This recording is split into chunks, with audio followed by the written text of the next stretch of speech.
রিমোটে click করে দিছি আর মাত্র 1 মিনিটের ভিতরেই বোমটা ফাটবো। এসিবি স্যার RDX এর উপরে তো স্প্রে করলেন না। স্প্রে করি নাই। এই তাড়াতাড়ি বোমটা ডিফিউজ কর। স্যার আমরা তো কেউ বোম ডিফিউজ করতে পারি না। তাইলে এখন বোম ডিফিউজ করবো কেডা? আমাকে এসিবি কেরা। ওমর ভাইয়া, আজকে আপনার খবর আছে। সবসময় ট্রেনিং ফাঁকি দিয়ে ঘুরে বেড়ালে হবে? কাজে তো একটু মন দেওয়া লাগবে, তাই না? কালাটা কাটমু নাকি লালডা? বম ডিফিউজ করতে তো আমিও পারি না, কারণ যেই দিনকে বম ডিফিউজ করা শিখাইছিল ওই দিনকে আমি ক্লাসে আসছিলাম না। বুদ্ধি পাইছি একটা, তাড়াতাড়ি ইউটিউবে সার্চ দে, how to defuse a bomb. Sir একটা ভিডিও পাইছি যে জায়গায় আছে কিভাবে 2 মিনিটের মধ্যে টাইম বোম ডিফিউজ করতে হয়। 2 মিনিটের ভিতর টাইম বম ডিফিউজ করে লাভ কি? আমাকে তো বমই ফাটবো 30 সেকেন্ডের ভিতর। স্যার ভিডিও স্কিপ করে করে দেখমু। এইটা ভালো বুদ্ধি, তাড়াতাড়ি ভিডিও প্লে কর।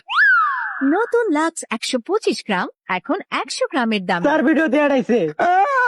আর মাত্র 25 সেকেন্ডের ভিতর বম ফাটবো, এই টাইমে বলে ইউটিউবে অ্যাড আইতে। ইউটিউবের অ্যাড না নিতে খালি কর। না না, অ্যাড দেখালি দাও দেবো না, আমগো মতো ছোটখাটো ইউটিউবার এই অ্যাডে লেগে বেশ আছে। ও স্যার এক শেষ হয়েছে। অ্যাড শেষ, এইবার ভিডিওটা দেখ। ডমেক্স টয়লেট রাখে ফ্রেশ। স্যার আমার 30 সেকেন্ডের আড়াইছে। 30 সেকেন্ডের অ্যাড আইছে, বমই ফুটবো 25 সেকেন্ডে। এই বম আর আমরা ডিফিউজ করতে পারবো না। তুই ভালো একটা কষ্টের গান লাগা, গানটা হই নাই মরি। স্যার কষ্টের কি গাল লাগামু? মাইক অন কর, একটা কষ্টের গান প্লে কর। নতুন লাক্স স্যার এই গানের মধ্যে আড়াইছে। মোবাইল তো ইউটিউব থেকে বাইরে গান আমি কইতাছি।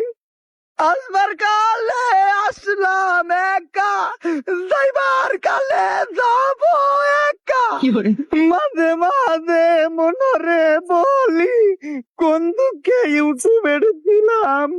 ইউটিউবে এখন এত পরিমাণে অ্যাড দেওয়া শুরু করছে, এই জন্য মনে হয় ওমর ভাইয়ারা এরকম একটা ভিডিও মেক করছে। যাই হোক, সবসময় বাস্তবতা তুলে ধরে এই ভিডিও মেক করে বলে ভাইয়াকে অনেক ভালো লাগে। তো এখন কি হবে? বোম তো ব্লাস্ট হয়ে গেল। আমার মোবাইলে এটা কি এলো? এ দেখ তো তোর মোবাইলে আছে নাকি? ও আমার মোবাইলেও তো আছে। এই আমার মোবাইলেও তো আছে। আমাকে সবার মোবাইলেই তো আছে, কিন্তু এই অ্যাপস এর কাজ কি? এই অ্যাপে মুজরা করে, আর মুজরা করলে বড় সেলিব্রিটি হওয়া যায়, আর সেলিব্রিটি হইলে মানুষ এসে ছবি তুলে। এই দেখ, এই টিকটকে মুজরা কইরা অনেকেই সেলিব্রিটি হয়ে গেছে। মানুষ আবার ওগুলোকে ছবিও তুলতে আহে। এই দেখ নামগুলো আবার কত অস্থির। টুকাই, দীপু ভাই, প্রিন্স, মুনমুন। আই আমরা ওগো মতো চুলে গুগালার কইরা টিকটকে ভরপুর মুজরা করুমু। এরপর মুজরা কইরা অনেক বড় সেলিব্রিটি হয়ে যামু। তারপর বিয়ে বাড়ি যা মায়ের খামু। এই চল সবাই আজকে থেকে মুদ্রা শুরু করি। तेरा बाप आया।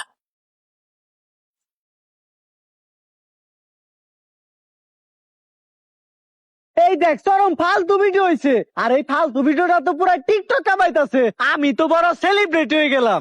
এখন থেকে আমাকে ধান্দা থাকবে একটাই, টিকটকের খরচ জোগানোর লিগা রাত্রে বেলা করবো চুরি আর দিনের বেলায় করবো টিকটক। তারপরে এই ভাইরাস ছেলে মেয়ে সহ এক এক করে সবার ভিতরে ছড়ায় যায়, আর তারা বানানো শুরু করে ভিডিও। এরা হাত দিয়ে ঘুরি করে, মুখ দিয়ে ডায়লগ কম, লিপসিং করে, চুলে কালার করে, পাগলের মতো অঙ্গভঙ্গি করে, ছেলে অসত্য মেয়েদের মতো নাচানাচি করে। বলতে গেলে এরা হয়ে যায় প্রতিবন্ধী।